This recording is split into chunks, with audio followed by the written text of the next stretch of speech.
এই ভাইটির কথা শুনে যান। এই ভাইটি দেশের গুরুত্বপূর্ণ অর্থনীতি নিয়ে কথা বলেছেন। পৃথিবীর কোনো দেশে এরকম নেই, বাংলাদেশে যখন কোনো কিছু দাম বাড়ে সে জিনিস আর কমতে চায় না।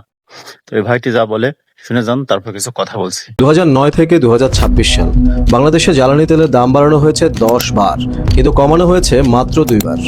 এ সময় বিশ্ববাজারে ব্রেন্ট ক্রুডের দাম বেড়েছে 53%, $61 থেকে $95।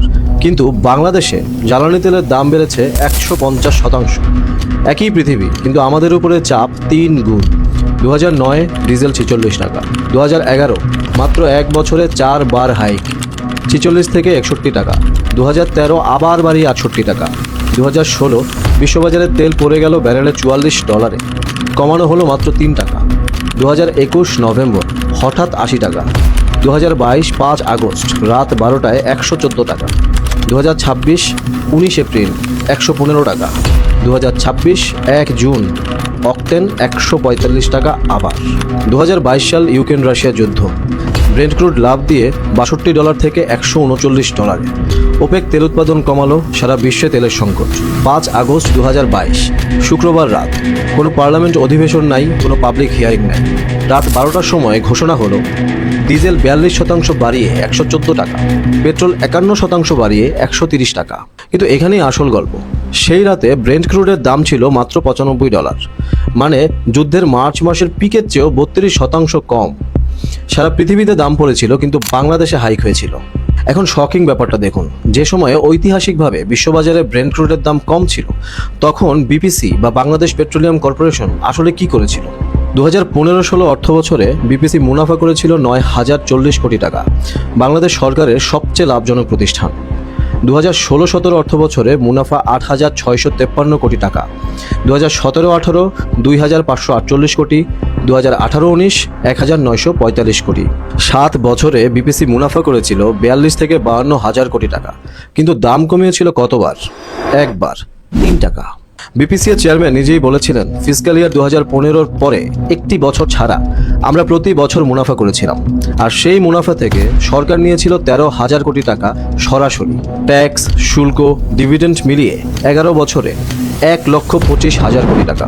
সরকার বলেছিল এই টাকা দিয়ে পদ্মা সেতু, মেট্রো রেল, রূপপুর বিদ্যুৎ কেন্দ্র হয়েছে, কিন্তু পদ্মা সেতুর টাকা এসেছে সরাসরি রাজস্ব থেকে। মেট্রো রেলের 85% এসেছে জাপানের জায়গার ঋণ থেকে। রূপপুরের 80% দিয়েছে রাশিয়া। তাহলে বিপিসি এর লক্ষ কোটি টাকার হিসাবটা কোথায়?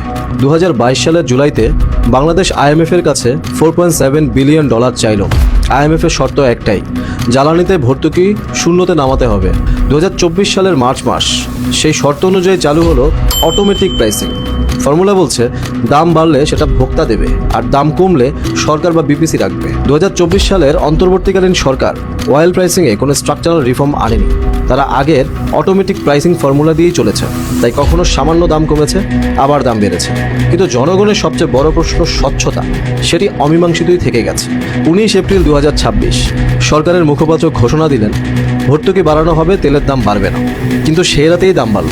অর্থমন্ত্রী তখন কোথায়? তিনি আমেরিকাতে, আইএমএফ এর $1.3 বিলিয়ন জন্য। আর মজার ব্যাপার হলো, সেদিনও ব্রেন্ট ক্রুডের দাম মার্চের চেয়ে 25 ভাগ কম ছিল, ব্যারেলে $90। আবারও বিশ্ববাজারে দাম কমেছে, কিন্তু আমাদের দেশে হাইক হয়েছে। মাত্র 6 সপ্তাহ পরে 1 জুন 2026 ঈদের ছুটির পরদিন আবারও দাম বাড়ল। সরকারের ব্যাখ্যা, বিশ্ববাজারে তেলের দাম ওঠানামা, Iran war, middle east tension, freight insurance cost, dollar rate, আর 2024 সালের অটোমেটিক প্রাইসিং ফর্মুলা। কিন্তু মানুষের মনে প্রশ্ন একটাই, এই অটোমেটিক প্রাইসিং দাম বাড়ার সময় ঠিকঠাক মতো কাজ করলেও কমার সময় কাজ করে না কেন? ইরান যুদ্ধের পরে বিশ্ববাজারে যখন দাম কমেছে, তখন বাংলাদেশের অটোমেটিক প্রাইসিং এর অটো শব্দটা আর কাজ করে নেই। সাথে যুক্ত হয়েছে আরো নানান এক্সকিউজেস। কেউ কেউ আবার বলছেন ভারতের চেয়ে তো দাম কম, তাহলে ঠিকই আছে। ভারতে 143 টাকা অক্টেন, বাংলাদেশে 140 টাকা অক্টেন, প্রায় সমান। কিন্তু ভারতে একজন শ্রমিকের ন্যূনতম মজুরি 28,500 টাকা, আর বাংলাদেশে একজন শ্রমিকের ন্যূনতম মজুরি 12,500 টাকা। দাম সমান, কিন্তু কষ্ট দ্বিগুণ। 2009 থেকে 2026 সাল 40 টাকা থেকে 145 টাকা। দাম যুদ্ধেও বাড়ে, দাম শান্তিতেও বাড়ে, আর দিন শেষে বোঝাটা কাঁধে নিতে হয় সাধারণ মানুষের।